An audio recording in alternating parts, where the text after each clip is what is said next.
दिल्ली में एक बार फिर से देखने को मिला लेपर्ड। लेकिन इस बार घबराने वाली बात नहीं है, क्योंकि यह लेपर्ड रिहायशी इलाके में नहीं बल्कि दिल्ली के जंगल में देखने को मिला है। दिल्ली के फॉरेस्ट विभाग का कहना है कि ये लेपर्ड दिल्ली के जंगलों में अब रहने लगे हैं। अब इनका घर दिल्ली का जंगल हो गया है।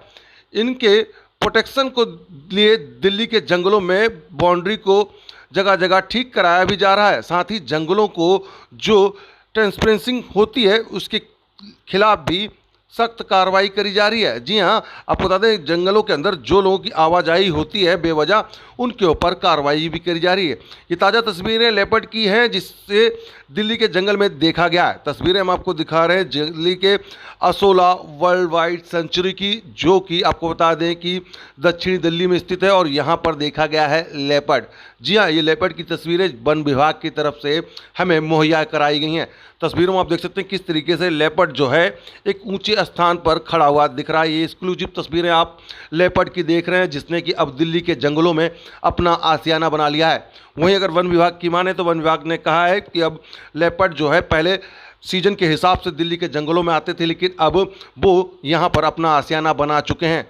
जी हाँ, ये वही जंगल है जहाँ पर लेपर्ड को देखा गया और वन विभाग के अधिकारियों ने इसकी पुष्टि करी है और उनके द्वारा ही ये फोटो जो है वो मुहैया भी कराई गई। इन तस्वीरों को आप देखकर खुद अंदाजा लगाएंगे कि किस तरीके से जो लेपर्ड है वो यहाँ पर पहुँच चुका है। वन विभाग के जो अधिकारी हैं उन्होंने इसकी पुष्टि करते हुए मीडिया से बात करते हुए ये बताया कि लेपर्ड ने अब अपना आशियाना जो है वो यहाँ पर बना लिया है।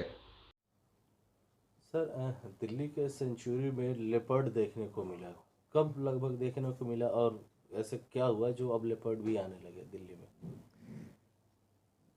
लेपर्ड की इनडायरेक्ट साइटिंग पहले होती थी और सीजनल साइटिंग होती थी।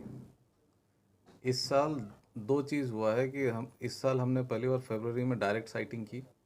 इनडायरेक्ट साइटिंग बढ़ गई इन द सेंस कि जैसे हमारे लोग रहते हैं प्लांटेशन के लिए, सिक्योरिटी के लिए, तो उनको जैसे रात में इन आवाज़ सुनने को मिल गया या फुट पगमार्क मिल गया, सुबह जहाँ पे पानी का सोर्स है वहाँ पगमार्क मिल गया, तो इनडायरेक्ट साइटिंग भी बढ़ गई है और डायरेक्ट साइटिंग भी हुई है पहली बार।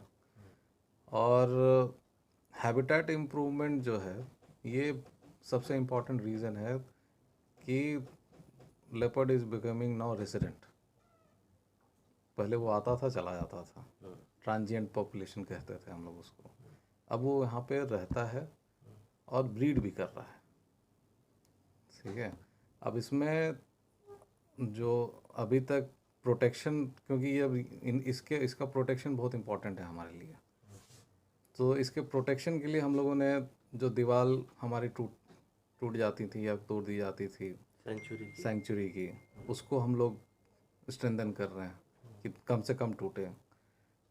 इलीगल ट्रेसपासिंग जो होता था, जो ट्रेसपासिंग के केसेस को मिनिमाइज़ करने के लिए, आई विल स्टिल नॉट से कि जी ख़त्म हुआ है, but we are still in stage of minimizing it.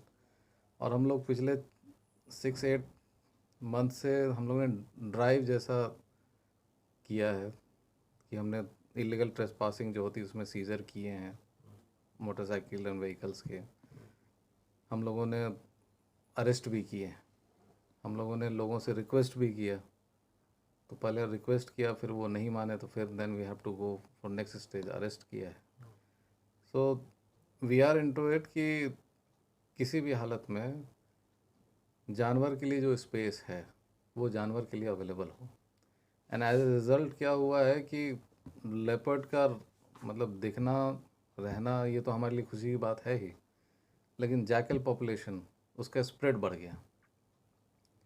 जहाँ पे ह्यूमन फुटप्रिंट बहुत ज़्यादा था वहाँ पे जैकल नहीं मिलते थे, नीलगाय नहीं जाती थी। ठीक है, तो नीलगाय का हैबिटेट इम्प्रूवमेंट हो गया, जैकल्स आने लगे।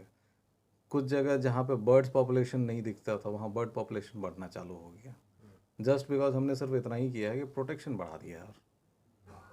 ठीक है, और पिछले 5-7 साल में जो प्लांटेशन हुए हैं उसका तो असर है ही।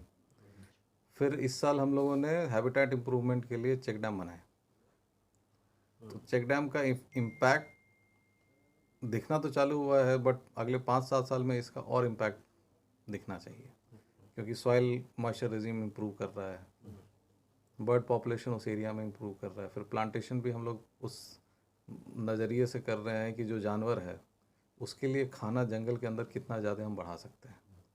इस नर्सरी में हम लोग डेडिकेटेड जो फ्रूट बियरिंग श्रब्स होते हैं उन पे फोकस कर रहे हैं। इस बार हमने सीड कलेक्शन करके हम लोग उसी का प्लांटेशन करेंगे। सर ये माना जाए